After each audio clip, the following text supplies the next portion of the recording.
चलिए next question है आपका, which compound is more covalent and by FeCl2 और FeCl3, इन दोनों में से कौन ज़्यादा कोवलेंट है। अब देखो यहाँ पर क्या हुआ, पहले देखते थे हमने जो रखे हुए थे कॉन्सेप्ट, वो था आपका, पहले देखते थे साइज ऑफ, यानी कि स्मॉल साइज ऑफ कैटायन, ये देखते थे हम स्मॉल साइज ऑफ कैटायन, ठीक है, यानी कि कैटायन का तो स्मॉल साइज होना चाहिए, ठीक है। यहाँ पर देखिए तो एनायन भी सेम है और कैटायन भी सेम है, तो ये वाला कैंसिल हो गया। और लार्ज साइज ऑफ एनायन देखते थे, लार्ज साइज ऑफ एनायन, तो ये भी फेल हो गया क्योंकि एनायन भी सेम है और कैटायन भी सेम है। और हम देखते थे non noble gas configuration, non noble gas configuration, तो अगर इनका कॉन्फ़िगरेशन करेंगे तो दोनों ही सेम है, तो यहाँ पे ये वाला कॉन्सेप्ट भी फेल हो गया। तो अब कौन सा लगाएं, मैंने आपको सब तरह से क्वेश्चन करा दिए, इसका भी इसका भी इसका भी, इसलिए एक ये वाला कॉन्सेप्ट बच गया, इसको भी देख लेते हैं। अब बारी आएगी charge on cation and anion, cation and anion, तो जितना ज़्यादा कैटायन और एनायन पे चार्ज होगा उतना ही ज़्यादा क्या होगा, कोवेलेंट कैरेक्टर इंक्रीज होगा। तो देखो यहाँ पर अगर देखें तो इसमें देखो ये वाला अगर Fe देखोगे तो ये वाला Fe बनाएगा Fe+2, वाइल ये वाला क्या बनाएगा आपका Fe+3 बनाएगा आपका।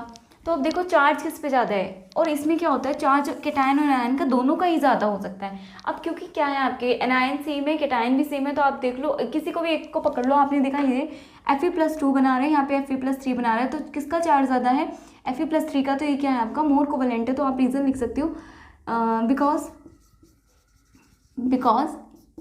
Fe+3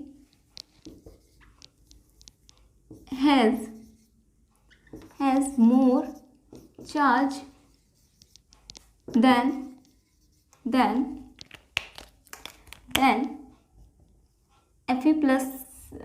Fe+2, so it is more covalent, तो ये क्या होगा आपका मोर कोवेलेंट होगा, क्योंकि Fe+3 ज़्यादा चार्ज रख रहा है, तो ये क्या होगा आपका ज़्यादा कोवेलेंट होगा। तो ये आपके फजान रूल के सब क्वेश्चन हो गए हैं, ठीक है। डाइपोल मोमेंट निकालना आ गया आपको, रेजोनेटिंग स्ट्रक्चर बनाना आ गया, डाइपोल मोमेंट निकालना आ गया है, उसके बाद फजान रूल के क्वेश्चन लगाने आ गए हैं, ठीक है। इसके बाद नेक्स्ट क्वेश्चन करते हैं, क्वेश्चन नंबर 7 अपना, पहले ही नोट डाउन कर लीजिए।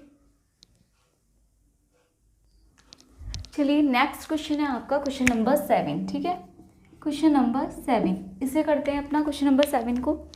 तो क्वेश्चन नंबर 7 में क्या है, calculate the formal charge of hydronium ion, calculate करना है फॉर्मल चार्ज को हाइड्रोनियम आयन के, ठीक है। चलिए कैलकुलेट करते हैं। तो अगर इसको कैलकुलेट करें फॉर्मल चार्ज को हाइड्रोनियम, अच्छा हाइड्रोनियम आयन तो पता है ना आपको H3O पॉजिटिव होता है, ठीक है, ये होता है आपको। इसकी स्ट्रक्चर बनानी हो तो कैसे बनाएंगे, लुईस डॉट स्ट्रक्चर बना लेते हैं इसकी। तो कैसे बनाएंगे इसकी लुईस डॉट स्ट्रक्चर, सबसे पहले तो आप वैसे भी ध्यान रख सकते हो कि इसमें क्या है 3 हाइड्रोजन है और 1 ऑक्सीजन है, तो लीस्ट नंबर में कौन है आपका ऑक्सीजन, तो इसको क्या रखना है आपको, इसको सेंटर पे रखना है, सेंट्रल एटम यही हो जाएगा, और इसके सब तरफ हाइड्रोजन लगा दीजिए, ठीक है, ये हो गया आपका हाइड्रोजन। और जो आपका पॉजिटिव चार्ज है वो कहाँ आ जाएगा, ऊपर आ जाएगा। और आपको पता है पॉजिटिव चार्ज किस पे जाता है, आप ध्यान रखिएगा, पॉजिटिव चार्ज तो जाता है सेंट्रल एटम पर, और जो माइनस वाला चार्ज है वो किस पर जाता है, कॉर्नर वाले एटम पर, कॉर्नर एटम, ठीक है। बस सेंट्रल और कॉर्नर एटम पहचानने आने चाहिए, जो सबसे कम नंबर में होगा उसे आप सेंटर पे रख दीजिए। तो ये आपकी बन गई। अब इसको एक बार देख लेते हैं ये बैलेंस है नहीं है, तो पहले लुईस डॉट स्ट्रक्चर बना लेते हैं। कैसे बनाएंगे लुईस डॉट स्ट्रक्चर इसकी, तो ज़रा देखो, आप लिखो पहले वैलेंस, आप लिखो वैलेंस इलेक्ट्रॉन, हाँ ये लिखो वैलेंस इलेक्ट्रॉन, वैलेंस इलेक्ट्रॉन कितने हो जाएंगे, वैलेंस इलेक्ट्रॉन की अगर बात करें, टोटल वैलेंस इलेक्ट्रॉन देखने हैं आपको, यानी कि जितने भी सभी एटम पे वैलेंस इलेक्ट्रॉन होंगे टोटल। तो अब जरा देखें तो हाइड्रोजन पे कितना होता है, 1 3 है हाइड्रोजन, तो 3 की मल्टीप्लाई कर लो एक साथ ही, और आपको पता है पॉजिटिव होता है तो माइनस करते हैं, प्लस करिए। ऑक्सीजन का वैलेंस इलेक्ट्रॉन कितना होगा, 8 होता है तो 2 6 हो गया वैलेंस इलेक्ट्रॉन, और प्लस है तो -1 कर देंगे, ठीक है। आपको वैलेंस इलेक्ट्रॉन आते हैं, अगर नहीं आते तो फॉर्मल चार्ज वाला लेक्चर देखिए। ये जगह 3 + 6 - 1 तो कितना हो जाएगा 3, और ये कितना हो गया +6 कितने हो गए 9 है ना, और -1 इज इक्वल्स टू 8। 8 इलेक्ट्रॉन आ गए आपके वैलेंस इलेक्ट्रॉन, इसको V से रिप्रेजेंट कर लो, ठीक है, या फिर ऐसे ही रहना दो, ठीक है। एक आ गया आपका। अब देखते हैं bond pair electron BP, bond pair electron, यानी कि बॉन्ड कितने ने बना रखे। तो आपको पता है एक बॉन्ड बनाने में 2 इलेक्ट्रॉन लगते हैं। कितने बॉन्ड है, 1 2 3, तो कितने हो गए 3, और मल्टीप्लाई करोगे 2 से तो कितने आ गए 6 इलेक्ट्रॉन, ठीक है।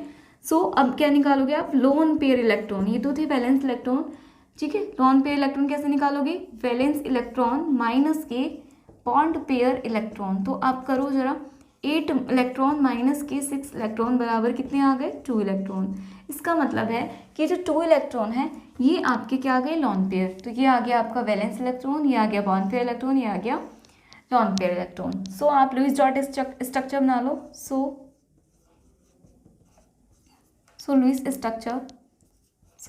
स्ट्रक्चर क्या कहे, कैसे बनेगी इसकी, अगर आप बनाओगे, बना रखी है, सिर्फ बैलेंस करना बाकी होता है। तो आपको पता है क्या करो, HOHH। इसका मतलब है ये जो आपके लॉन पेयर है, या तो लॉन पेयर किस में जाते हैं, या तो ये बॉन्डिंग करते हैं, ठीक है, बॉन्ड बनाते हैं डबल और ट्रिपल वाला, या क्या करेंगे फ्री रहेंगे, ठीक है, लॉन पेयर में जाएंगे। 2 काम है इनका। जरा देख लेते हैं। हाइड्रोजन के जो इलेक्ट्रॉन वो है ऑक्टेट। ऑक्टेट रूल क्या कहता है कि सभी इलेक्ट्रॉन्स के जो वैलेंस सेल है उसमें कितने होने चाहिए आपके 8 इलेक्ट्रॉन, और हाइड्रोजन के केस में होना चाहिए 2 इलेक्ट्रॉन, यानी कि in case of hydrogen 2 electron होने पे इसका ऑक्टेट कंप्लीट हो जाएगा। और in case of all elements complete octet कब होगा, तब 8 इलेक्ट्रॉन वाले को स्टेबल माना जाता है। आपको पता है, तो हर कोई चाहता है कि स्टेबल होना। तो यहाँ पे भी एलिमेंट का भी यही काम है, स्टेबल होना चाहेंगे। तो यहाँ पे क्या हो जाएगा आपका हाइड्रोजन जो है, अब देखो हाइड्रोजन के पास कितने इलेक्ट्रॉन हुए, एक बॉन्ड बनाने में 2 इलेक्ट्रॉन, एक ये, तो हाइड्रोजन के पास पूरे 2 हैं, ठीक है। इसके पास भी 2 हैं, ठीक है, हाइड्रोजन का इसके पास भी 2 हैं, तो हाइड्रोजन को तो देने नहीं है इलेक्ट्रॉन, बच रहे हैं हमारे पास 2 इलेक्ट्रॉन एक्स्ट्रा, तो हम कहाँ दें, ठीक है। तो अब क्या करेंगे, अब जरा ऑक्सीजन का ऑक्टेट देख लेते हैं, 2 4 और 2 6, तो बच रहे हैं इसके पास 2, क्योंकि 8 पे होता है ना, तो 2 हमने इसको दे दिया, प्लस चार्ज आ गया इस पर। तो ये थी इसकी लुईस डॉट स्ट्रक्चर। किसकी है ये Lewis dot structure, hydronium ion की, ठीक है। अब क्या करना है, हमें तो फॉर्मल चार्ज कैलकुलेट करना है, ठीक है, ये तो मैंने आपको सिखा दिया। अब फॉर्मल चार्ज कैलकुलेट कर लेते हैं, चलिए। अब क्या करेंगे फॉर्मल चार्ज कैलकुलेट करने के लिए, यहाँ से अब देखेंगे इनको ना 1 1 मान लो, ठीक है, 1 H1 H2 H3 थोड़ी देर के लिए मान लो, क्योंकि हमें फॉर्मल चार्ज कैलकुलेट करना है इसलिए, ठीक है। तो फॉर्मल चार्ज लिख लीजिए, फॉर्मल चार्ज ऑफ H1, ताकि हमें पहचान रहे H1 के लिए निकाल रहे हैं। और आपको फॉर्मल चार्ज का मैंने फॉर्मूला भी लिखवाया था, फॉर्मल चार्ज नहीं है तो पता, आप एक बार फिर से लिख लीजिए। फॉर्मल चार्ज बराबर होता है वैलेंस इलेक्ट्रॉन माइनस के लोन पे इलेक्ट्रॉन माइनस नॉन बॉन्डिंग, जो बॉन्डिंग में नॉन बॉन्डिंग इलेक्ट्रॉन बाई 2, ये होता है आपका, ठीक है, इस तरह से। चलिए आगे देखते हैं। फॉर्मल चार्ज अगर H1 का निकालना है तो यहाँ पे देखेंगे आप, H1 का अगर फॉर्मल चार्ज निकाल रहे हो तो कैसे हो जाएगा, इसके अकॉर्डिंग देखो, वैलेंस H1 का वैलेंस इलेक्ट्रॉन कितने होंगे, वैलेंस इलेक्ट्रॉन तो 1 ही है, H1 के कितने हैं 1, ठीक है, वैलेंस इलेक्ट्रॉन कितना है H1 का 1 है, ठीक है। आगे देखते हैं, माइनस लॉन पेयर इलेक्ट्रॉन, कोई लॉन पेयर नहीं है तो 0, ठीक है। अब देखो बॉन्डिंग इलेक्ट्रॉन कितने हैं 1, एक ही बॉन्ड बना रखा तो 2 हो गए, तो 2/2, ये भी कितना हो गया 1, यहाँ से कितना हो 1 - 1, और ये हो गया आपका -1, तो कितना आ गया 0। तो यानी कि H1 पे कोई चार्ज नहीं है, तो कोई चार्ज ही नहीं है, ठीक है। अब फॉर्मल चार्ज कैलकुलेट करेंगे किस पर, ऑफ H2 पर। तो जरा H2 पर देखो, इसके लिए भी यही होगा, वैलेंस इलेक्ट्रॉन 1 ही होगा, माइनस के लॉन पेयर कोई नहीं है तो 0, माइनस के बॉन्ड कितने बना रखे हैं, एक, तो 2 हो गए इलेक्ट्रॉन, बॉन्ड पे इलेक्ट्रॉन बाई 2, 2 से 2 कैंसिल, यानी कि 1 - 1 कितना हो गया आपका 0, यहाँ भी 0, ठीक है। नेक्स्ट कैलकुलेट करते हैं फॉर्मल चार्ज ऑफ H3 पर देखें तो सेम अगेन इसके लिए भी यही होगा, ठीक है। तो इसके लिए भी क्या हो गया 1 - 1 बराबर 0, ये हो गया। अब कैलकुलेट करना है हमें फॉर्मल चार्ज ऑफ ऑक्सीजन। तो formal charge of oxygen calculate करेंगे। फॉर्मल चार्ज ऑफ ऑक्सीजन कितना आ जाएगा, यहाँ से कैलकुलेट करिए जरा फॉर्मल चार्ज ऑफ ऑक्सीजन। तो ऑक्सीजन के लिए वैलेंस इलेक्ट्रॉन देखो कितने हो जाएंगे, ऑक्सीजन पे देखोगे तो आप 6 होंगे, ठीक है, वैलेंस इलेक्ट्रॉन माइनस करिए आप लॉन पेयर इलेक्ट्रॉन, कोई लॉन पेयर इलेक्ट्रॉन है? हाँ है। कितने हैं? एक ही है। पेयर में तो बनाएगा ना, 2 इलेक्ट्रॉन देख के गड़बड़ मत कर देना।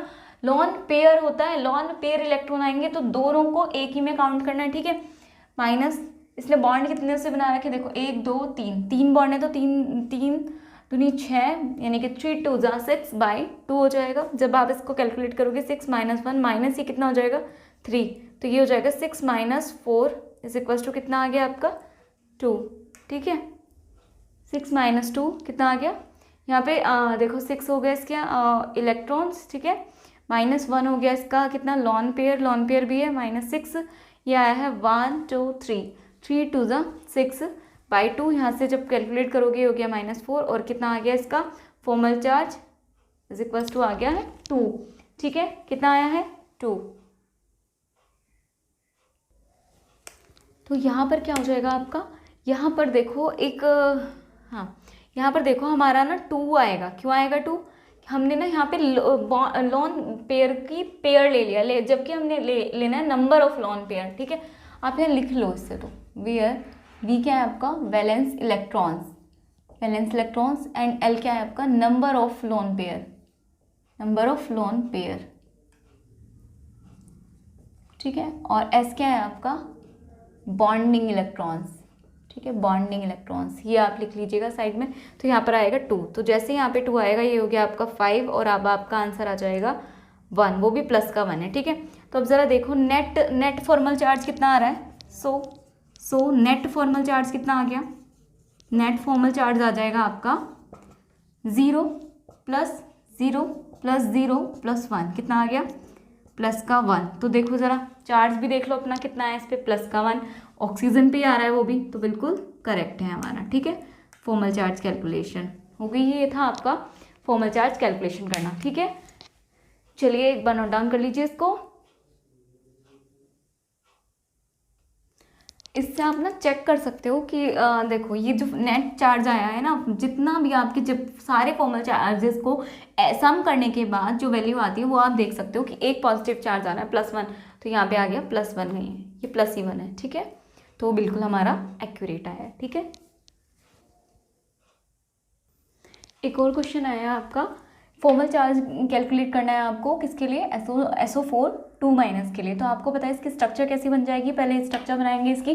तो पहले तो आप लिख लीजिए इसके वैलेंस इलेक्ट्रॉन, ठीक है, वैलेंस इलेक्ट्रॉन लिख लीजिए। कितने हो जाएंगे वैलेंस इलेक्ट्रॉन अगर आप सल्फर के देखोगे, और इन सब के देखने वैसे तो आपको 16s होता है, निकालो जरा 2 8 और आगे आप कर लो, या फिर 1s2 2s2 से भी कर सकते हो, अदरवाइज आप इससे भी कर सकते हो, ठीक है।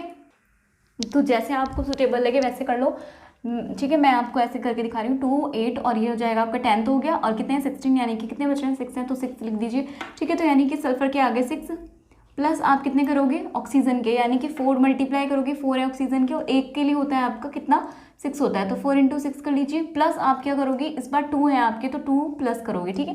पहले प्लस था तो हमने 1 माइनस कर दिया था, इस बार -2 है तो हम क्या करेंगे प्लस करेंगे, तो यहाँ से इसकी वैल्यू आ जाएगी 6 और प्लस ये हो गया आपका 6 ही है ना, ये हो जाएगा आपका 24 और यहाँ पे इसकी वैल्यू आ जाएगी आपकी, जब आप इसको ऐड करोगे तो 24 और ये कितना हो गया आपका 6, यानी कि 32 इलेक्ट्रॉन्स आ जाएंगे। इतने सारे इलेक्ट्रॉन्स हो गए हैं इसके पास, ठीक है। चलिए कोई बात नहीं, अब निकालते हैं हम बॉन्ड पेयर इलेक्ट्रॉन, ठीक है। बॉन्ड पेयर इलेक्ट्रॉन कैसे आएंगे अब, तो बॉन्ड पेयर इलेक्ट्रॉन के लिए आपको पता है पहले इसकी रफ सी स्ट्रक्चर बना लो। ऐसे ही आपने मान लिया कि इसकी स्ट्रक्चर कुछ ऐसे हैं, ठीक है। ऑक्सीजन ज़्यादा नंबर में है और सल्फर कम है, तो सल्फर को सेंटर पे रख दो और चारों ऑक्सीजन को इसके चारों तरफ लगा दो, ठीक है, ये हो गया। और पहले सिंगल ही बॉन्ड बनाया करो, ठीक है, और इसके ब्रैकेट के बाहर लगा दो -2, ये रफली मान लिया आपने। तो बॉन्ड पेयर इलेक्ट्रॉन क्या होंगे, जितने बॉन्ड बना रखे देखो 1 2 3 4 बॉन्ड बना रखे हैं, हमें क्या 4 बॉन्ड बनाने में कितने इलेक्ट्रॉन लगेंगे, तो हम देखेंगे 4 × 2 कितने आ गए 8 इलेक्ट्रॉन, ठीक है। सो आपके लोन पेयर इलेक्ट्रॉन कितने हो जाएंगे, वो आपको पता है वैलेंस इलेक्ट्रॉन्स में से माइनस करते हैं बॉन्ड पेयर इलेक्ट्रॉन्स, ठीक है। वैलेंस टोटल आपके वैलेंस इलेक्ट्रॉन इतने थे, बॉन्ड पेयर इलेक्ट्रॉन माइनस कर दीजिए, वैलेंस इलेक्ट्रॉन कितने हैं 32 इलेक्ट्रॉन्स, माइनस के बॉन्ड पेयर इलेक्ट्रॉन्स कितने हो जाएंगे 8 इलेक्ट्रॉन्स, तो टोटल आपके लोन पेयर कितने आ जाएंगे जरा करो 24 इलेक्ट्रॉन्स आ जाएंगे, ठीक है। 24 इलेक्ट्रॉन्स, यानी कि वैलेंस ये रे, बॉन्ड पेयर ये रे और लॉन पेयर ये आ गए, टोटल आए हैं आपके 24। तो आप क्या करो, आप स्ट्रक्चर बना लो। सो लुईस स्ट्रक्चर, अगर लुईस स्ट्रक्चर आप बनाओगे उस वाले की तो कैसे बनेगा, देखो हीरा हीरा, ठीक है। यहाँ पर क्या करो आप, देखो इसका इसका हर किसी का ऑक्टेट कितना होना चाहिए, कंप्लीट होना चाहिए। इसके पास भी 8, इसके पास भी 8, सभी के पास 8 होना चाहिए। पहले तो हाइड्रोजन था, हाइड्रोजन 2 में, हाइड्रोजन का ऑक्टेट 2 में कंप्लीट माना जाता है, जबकि अदर एलिमेंट्स का 8 में। तो जरा ऑक्सीजन के पास देखो 2 इलेक्ट्रॉन तो ऑलरेडी है, तो अभी इसको कितने की जरूरत है, 6 की, 2 4 6, ठीक है। इसके पास कितने हैं, 2 इलेक्ट्रॉन्स हैं। ऑक्सीजन के पास अभी कितने चाहिए, इसको भी 6 चाहिए। 2 कितने हो गए, 6, यानी कि 8 हो गए। इसके पास कितने हैं, देखो 2 तो ऑलरेडी हैं, अब कितने चाहिए, 6, यानी कि 2 2 2। अब देखो हमारे पास टोटल है 24 इलेक्ट्रॉन, आपने दे दिए 6 इलेक्ट्रॉन दे दिए इनको। कितने दे दिया आपने, 6 इलेक्ट्रॉन दे दिए इसको। अब बच रहे 6 इलेक्ट्रॉन्स, ठीक है। 6 + 6 + 6 यानी कि 18 इलेक्ट्रॉन्स हो गए। अब देखते हैं इसके पास, अगर इस ऑक्सीजन के पास देखें तो इसके पास कितने इलेक्ट्रॉन हुए, 2 हैं, तो अभी इसको 6 और देने हैं, तो हो गए 6 12 और ये 24, यानी कि पूरे कंप्लीट हो गए। अब देखो सल्फर का कंप्लीट कर लेते हैं, 2 4 6 8, इसका पूरा कंप्लीट है। तो ये बन गई आपकी लुईस डॉट स्ट्रक्चर और -2, ठीक है, ये बनी। लेकिन अभी हमें क्या निकालना है, फॉर्मल चार्ज कैलकुलेट करना है। तो फॉर्मल चार्ज के लिए क्या करेंगे, अब लिखो फॉर्मल चार्ज के लिए, अब सब ऑक्सीजन के लिए अलग अलग निकालोगे, इसलिए मैं एक ही ऑक्सीजन के लिए निकाल लेती हूँ, ठीक है। सभी का सेम ही तो है, क्योंकि अगर किसी पे भी अगर नंबर ऑफ है जो आपका लॉन पेयर है या बॉन्ड पेयर से डिफरेंट हो जाता तो गड़बड़ हो जाती, लेकिन यहाँ पर सब सेम है तो मैं निकाल लेती हूँ formal charge of oxygen. Formal charge of oxygen सभी के लिए निकाल लो, एक जैसा ही आएगा इस बार तो, क्योंकि सब एक जैसे ही हैं। ये हो जाएगा आपका फॉर्मल चार्ज के लिए निकाले तो वैलेंस इलेक्ट्रॉन कितने हैं, ऑक्सीजन के पास 6 हैं, माइनस के लॉन पेयर इलेक्ट्रॉन्स देख लो, किसी एक को पकड़ लो, लॉन पेयर कितने हैं उसके पास, लॉन पेयर इलेक्ट्रॉन देख लो, 1 2 3 4 5 6, कितने हो गए 6। माइनस के बॉन्ड कितनों ने किया है, तो एक बॉन्ड है तो 2 हो गए, 2/2, ये कितना हो गया 1, ये कितना हो गया 6 - 6 यानी कि 0 0 - 1 कितना हो गया, ये देखो ये हुआ है आपका 6 - 6, ये कितना हो गया 0 माइनस कितना है 1, तो ये कितना आ गया -1, ठीक है, सॉरी -1, ठीक है। ऑक्सीजन पे कितना आ गया -1। अब देखो यहाँ पे जब -1 इसका है, ये इसके लिए भी -1, इसके लिए भी -1, इसके लिए भी -1, इसके लिए -1। अब निकालते हैं फॉर्मल चार्ज किसके लिए, ये सही है हमारा, एक बार देखो 6 वैलेंस इलेक्ट्रॉन है, ठीक है, माइनस हमने किया तो हमने देखा इसमें जो लॉन पेयर इलेक्ट्रॉन के हैं वो भी कितने हैं आपके 1 2 3 4 5 6 नहीं है, बॉन्ड पेयर में देखें तो आपका 1 2 है, तो आपका हो जाए 1 है 2, ठीक है, तो ये हो गया आपका आंसर, ठीक है ठीक है ठीक है ठीक है -1। अब फॉर्मल चार्ज निकालना है हमें सल्फर का, ठीक है। अब सल्फर का अगर फॉर्मल चार्ज निकालेंगे तो अब क्या करेंगे, सल्फर के वैलेंस इलेक्ट्रॉन देखो जरा, सल्फर के पास भी कितने हैं 6 हैं, माइनस करेंगे इसके पास लॉन पेयर देखो कितने हैं इसके पास, तो इसके पास तो कोई लॉन पेयर है ही नहीं, 0 माइनस। अब बॉन्ड पेयर देखें तो 1 2 3 4 4 2 ज़ा 8/2 यानी कि कितना आ जाएगा 6 - 4 यानी कि कितना आ गया 2, ठीक है, कितना आ गया 2, ठीक है, कितना आ गया 2। तो ठीक है, अब ये देखो हमने इस वाले ऑक्सीजन के लिए एक के लिए निकाला है। अब अगर चारों ऑक्सीजन के लिए आप निकालोगे, ठीक है, चारों ऑक्सीजन के लिए, तो यहीं पे कर लो आप, ये तो एक के लिए था फॉर 1, यहाँ लिख लो आप फॉर 1, तो यहाँ से अगर आप आगे करोगे बट क्या हो जाएगा, यहाँ से अगर चारों के लिए निकालोगे तो कितना आ जाएगा, ये कितना आ जाएगा ऑक्सीजन का, मल्टीप्लाई कर दो -1 से, तो ये हो जाएगा -4, ये हो गया ना। अब हमें निकालना है सल्फर का आगे ऑक्सीजन के आगे, तो हम निकाल लेंगे net formal charge. Net formal charge कैसे निकलेगा, इसका भी ऐड करो इसका भी ऐड कर दो, यानी कि -4 + 2 कर दो, ठीक है, ये कितना आ जाएगा -2, यहाँ से आगे -2, तो ज़रा देखो आपका नेट चार्ज कितना है -2, यही तो होता है, तो आपका ये क्या हो गया आपका -2, जहाँ, और ये कहाँ पे लगेगा -2 है तो कहाँ लगेगा, आपको पता है पॉजिटिव चार्ज होता है तो किस पे जाता है, पॉजिटिव चार्ज होता है तो किस पे जाता है, बीच वाले पे, और अगर नेगेटिव होता है तो कहाँ जाता है, साइड में। तो आप इसका अगर आप फाइनल वैसे स्ट्रक्चर बनाना चाहते हो तो ये ऐसे बन जाएगा, देखो -1 -1 ठीक है, ये इसका हो गया फॉर्मल चार्ज, हमने सेपरेट करके दिखा दिया 1 1 1 1 1, ठीक है, इस तरह से, ठीक है, -1, ठीक है। लेकिन आप क्या लिखोगे इसको -2 ओवरऑल लगा दो -2, ठीक है, अगर अलग अलग दिखेंगे तब हम -1 -1 -1 -1 और ये हो गया +2, तो दो तो कैंसिल हो गए ना आपके चार्ज, कोई भी दो चार्ज कैंसिल कर दो, मान लो यही कैंसिल कर दो तो -2 -1 -2 ही तो बचा सिर्फ, तो हमने -2 ऊपर लिख दिया, ठीक है। ये हो गया आपका फॉर्मल चार्ज का, -2 हमने ऊपर लिख दिया। चलिए ये हो गया आपके क्वेश्चन फॉर्मल चार्ज को लेकर, और आप अपनी प्रैक्टिस कीजिएगा। फॉर्मल चार्ज हो, रेजोनेंस हो, या फिर डाइपोल मोमेंट निकालना हो, या फिर फजान रूल के क्वेश्चन हो, अपने आप से करिएगा, ठीक है। एक और क्वेश्चन करा देती हूँ लास्ट, इसको नोट डाउन कर लीजिए पहले। चलिए नेक्स्ट क्वेश्चन है आपका, why do NH3, H2O and HF have abnormally high boiling point, क्यों रखते हैं हाई बॉइलिंग पॉइंट, तो आपको पता होना चाहिए। ये क्वेश्चन किस पोर्शन से है, ये आया आपका हाइड्रोजन बॉन्डिंग से। हाइड्रोजन बॉन्डिंग क्या कहती है आपकी, FON, ये वाले जो एलिमेंट होते हैं क्या करते हैं आपकी, हाइड्रोजन बॉन्डिंग करते हैं। तो ज़रा देखो, N एरा, ठीक है, O एरा और F एरा H के साथ, तो ये तीनों क्या कर रहे हैं, हाइड्रोजन बॉन्डिंग कर रहे हैं। हाइड्रोजन बॉन्डिंग करेंगे तो क्या होगा, हाइड्रोजन बॉन्डिंग की वजह से एनर्जी ज़्यादा देनी पड़ेगी इनको इनके बॉन्ड्स को ब्रेक करने के लिए, जिसकी वजह से क्या होगा, इनका बॉइलिंग पॉइंट हाई हो जाएगा। तो आप लिख सकते हो बिकॉज N, ऐसे लिखो, because FON has high electronegativity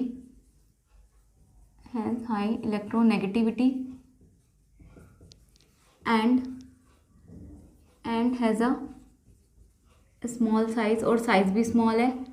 so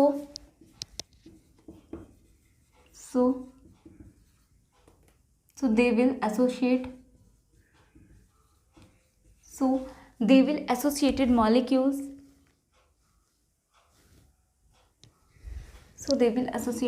molecules easily due to the hydrogen bonding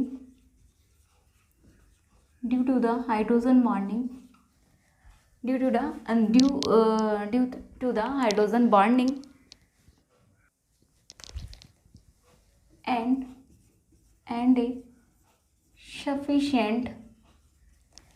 a sufficient amount of energy is required for breaking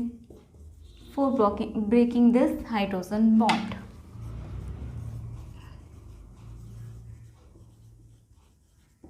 यानी कि जो आपके FON है वो क्या रखते हैं, हाईली इलेक्ट्रोनेगेटिव है और साइज में भी छोटे हैं, तो यानी कि हाइड्रोजन बॉन्डिंग करेंगे, और हाइड्रोजन बॉन्डिंग करने की वजह से क्या होगा, ज़्यादा मॉलिक्यूल्स जुड़ेंगे, ठीक है। तो इसलिए क्या होगा, जब उन्हें तोड़ना पड़ेगा, and a sufficient amount of energy is required for, क्योंकि इनके बीच में क्या है, N और H के बीच में हाइड्रोजन बॉन्डिंग है, ठीक है।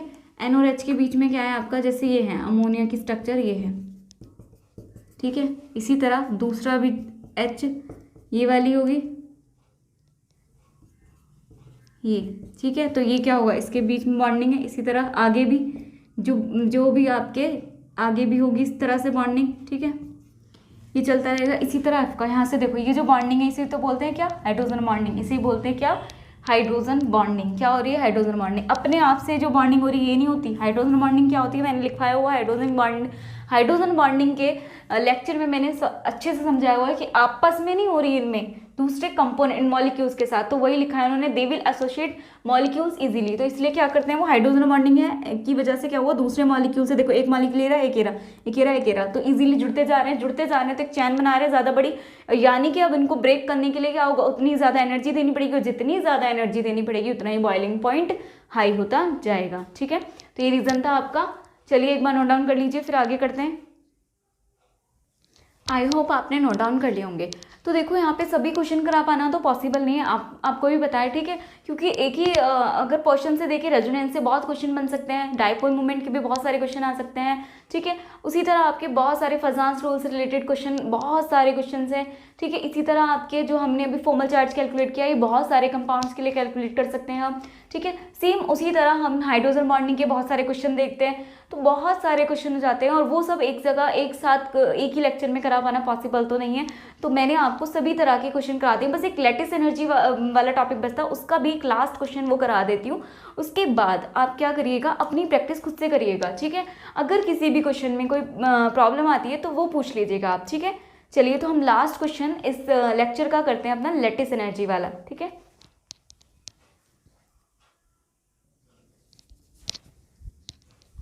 चलिए तो क्वेश्चन करते हैं आपका, ठीक है।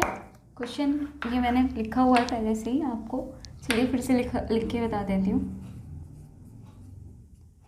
ठीक है।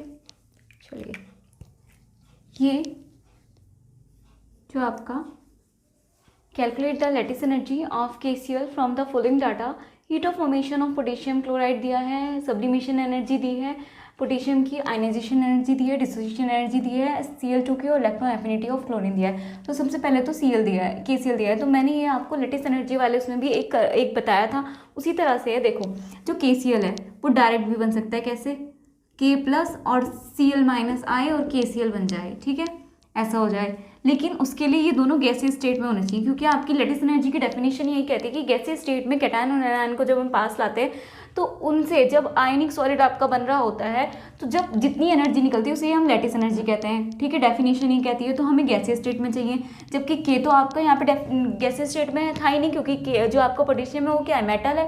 तो सबसे पहले तो इसको गैसीय स्टेट में कन्वर्ट करना पड़ेगा, जबकि Cl तो ऑलरेडी गैस है। देखो तो जब ये फॉर्मेशन करेगा तो ऐसे होगा K+ और हाफ Cl2, और ये क्या होगा, क्योंकि गैसियस में है तो आपको पता है, ठीक है, बाइवेलेंट ये बन गया आपका KCl, ठीक है। तो ये जो है आपका यहाँ पर अभी सॉलिड फॉर्म में, क्यों है, मेटल सॉलिड होते हैं। तो पहले इसे कन्वर्ट करो, किस में कन्वर्ट करोगे इसे, पहले चाहे तो आप अलग अलग कर लो स्टेप, जैसे मैंने आपको लैटिस एनर्जी वाले लेक्चर में देखना उसमें कराया हुआ है, अलग अलग स्टेप में नंबर 1 नंबर 2 डाल के कर लीजिए, नहीं तो डायरेक्ट क्वेश्चन में डायरेक्ट अप्लाई कर सकते हो, नहीं तो इतना लेंथी प्रोसेस हो जाएगा। अगर हाँ लैटिस एनर्जी के ऊपर नॉट लिखने के लिए आ जाए तब आप वैसे करके दिखाइएगा, ठीक है। तो यहाँ पर क्या होगा, सब्लिमेशन करेंगे इसको जब आपको पता है किसी सॉलिड को गैस में कन्वर्ट करते हैं, ऐसे करो, किसी सॉलिड को जब गैस में कन्वर्ट करते हैं तो उसे क्या कहते हैं हम, sublimation, direct without going in liquid state, liquid state में जाए बिना उसको क्या करते हैं, अगर हम गैसियस स्टेट में कन्वर्ट करते हैं सॉलिड को तो वो क्या कहलाता है, सब्लिमेशन। तो यहाँ पे क्या होगा, सब्लिमेशन एनर्जी लगेगी, सब्लिमेशन एनर्जी यानी कि ऐसी, और वो कितना है आपका, देखो पोटेशियम की सब्लिमेशन एनर्जी दी है वो आपकी है +21.5, ठीक है। यहाँ पे थोड़ा छोटा कर लेते हैं क्योंकि और करना है। तो अब ये कन्वर्ट हो गया किसमें, के गैस में, ठीक है। लेकिन हमें अभी भी नहीं चाहिए गैस, हमें गैसियस स्टेट में भी आयन चाहिए, तो ठीक है अब इसको आयन्स में कन्वर्ट करेंगे। तो अब इसको आयनिक एनर्जी देनी पड़ेगी, कितनी आयनाइजेशन है, 1 इलेक्ट्रॉन निकालने की आयनाइजेशन एनर्जी है इतनी, 2 निकालोगे तो ज़्यादा होगी, ठीक है। ये हो गया आपका, और अब ये कन्वर्ट हो गया K+ गैसियस में, चलो इसकी बात खत्म। लेकिन अभी क्लोरीन ये आपका 2 मॉलिक्यूल आ रहे हैं, लेकिन हमें कितना चाहिए, सिर्फ 1। तो हम क्या करेंगे, पहले इसकी डिसोशिएट करेंगे इसको। तो डिसोशिएट करने के लिए क्या चाहिए हमें, डिसोशिएशन एनर्जी, जो कि आपको पता है हाँ, ये आपका यहाँ पे जो भी वेरिएबल है उसके साथ लेते हैं। तो ये कितनी हो जाएगी डिसोशिएशन एनर्जी आपकी, 57.8/2, ठीक है, ये इस तरह से। अब ये हो गया है Cl, अब ये कन्वर्ट हो गया Cl में, गैस में। लेकिन अभी भी बात नहीं बनेगी, क्योंकि हमें तो क्या चाहिए, गैसियस में भी क्या चाहिए, हमें आयन चाहिए, ठीक है। तो अभी इसको एनायन बनाना है, तो ये क्या करेगा, एनायन के लिए क्या करेगा, ये इलेक्ट्रॉन लेगा, यहाँ से तो हमने कैटायन बनाया तो इलेक्ट्रॉन दिया, ये क्या बनेगा एनायन, तो ये इलेक्ट्रॉन लेगा। तो इसकी जो एनर्जी है इलेक्ट्रॉन एफिनिटी कहलाएगी, ठीक है। इलेक्ट्रॉन एफिनिटी कितनी है, 87.3। तो यहाँ पर आप ले लेना इसको माइनस में, क्योंकि इलेक्ट्रॉन को लेके तो माइनस बनाएगा, -87.3 ये है आपकी, ये है आप यहाँ आएगा आपका आयनाइजेशन एनर्जी, ये डिसोसिएशन एनर्जी, और यहाँ पे हमने क्या किया है इसका इलेक्ट्रॉन एफिनिटी, तो आप ई लिख सकते हो, ठीक है। तो ये अब बन जाएगा Cl- गैसियस स्टेट में, ठीक है, ये हो गया। और जो ये कंप्लीट ये वाला जो प्रोसेस है, ये कंप्लीट जितनी एनर्जी लेगा ये हो गया आपकी लैटिस एनर्जी, लैटिस एनर्जी यानी कि Le, ठीक है, ये हो गया आपकी Le। और जो आपका सबसे ऊपर दिया है, आप कंफ्यूज हो रहे होंगे कि हीट ऑफ फॉर्मेशन का मतलब क्या है। पोटेशियम क्लोराइड के लिए दिया है उसने हीट ऑफ फॉर्मेशन, यानी कि हीट ऑफ फॉर्मेशन जितनी इनको फॉर्मेशन होने में, KCl को फॉर्मेशन होने में हीट लगी है, यानी कि आपको दिया है ΔH, कितना है आपका माइनस, इसको वैल्यू को आप रहने दो, ठीक है, सब सेम ही है तो हम इसको नेगलेक्ट कर देते हैं, इतना बड़ा आएगा भी नहीं, ये हो गया। अब हमने पढ़ा था अकॉर्डिंग टू हेस्लो, हेस्लो क्या कहता है, तो आप लिखिए अकॉर्डिंग टू अकॉर्डिंग टू हेस्लो, हेस्लो क्या कहता है आपका कि जो एनर्जी ऑफ फॉर्मेशन है वो किसके बराबर होता है, सभी एनर्जी के बराबर। तो ये हो जाएगा आपका सब्लिमेशन एनर्जी, आयनाइजेशन एनर्जी का सम प्लस हो जाएगा आपका डिसोसिएशन एनर्जी, प्लस हो जाएगा enthalpy affinity, electron affinity, plus हो जाएगा आपका लैटिस एनर्जी। ठीक है, इनका सम हो जाएगा। तो आप क्या करोगे, इनकी वैल्यूज पुट करो और आंसर। ठीक है, जब आप इसकी वैल्यू पुट करोगे हो जाएगा आपका माइनस एक मिनट मार्कर चेंज करती हूँ। चलिए देखते हैं अब आगे। तो अब जब वैल्यूज़ पुट करोगे तो वैल्यूज़ पुट करो, देखो यहाँ से कर लेते हैं अपना वैल्यूज़ पुट, फिर आएगा नहीं ना। तो जब डेल्टा एच की वैल्यू रखोगे हो जाएगा माइनस, ये हो जाएगा सब्लिमेशन एनर्जी, प्लस का है तो प्लस, ठीक है, नीचे आएगा प्लस में ही है एनर्जी। ठीक है, ये हो गया आपका 101.6 है, 101.6। ठीक है, प्लस आपका डिसोसिएशन एनर्जी, इसको कर लीजिए 57.8/2।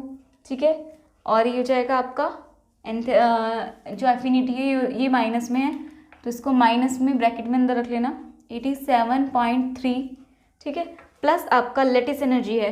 ठीक है, लेटिस एनर्जी तो आपको कैलकुलेट ही करनी है, उसमें लिखा है तो है कैलकुलेट द लेटिस एनर्जी, तो आपको ये तो कैलकुलेट करनी ही है, तो इसे ऐसे ही रखो एल। ठीक है, ये हो गया आपको। नेक्स्ट आपको एल तो निकालना है, तो एल इधर रख लो, इसको इधर रहने दो, बाकी सबको इधर ले आओ, कैसे भी कर लो जैसे आपको सुटेबल लगे, सिंपल कैलकुलेशन है।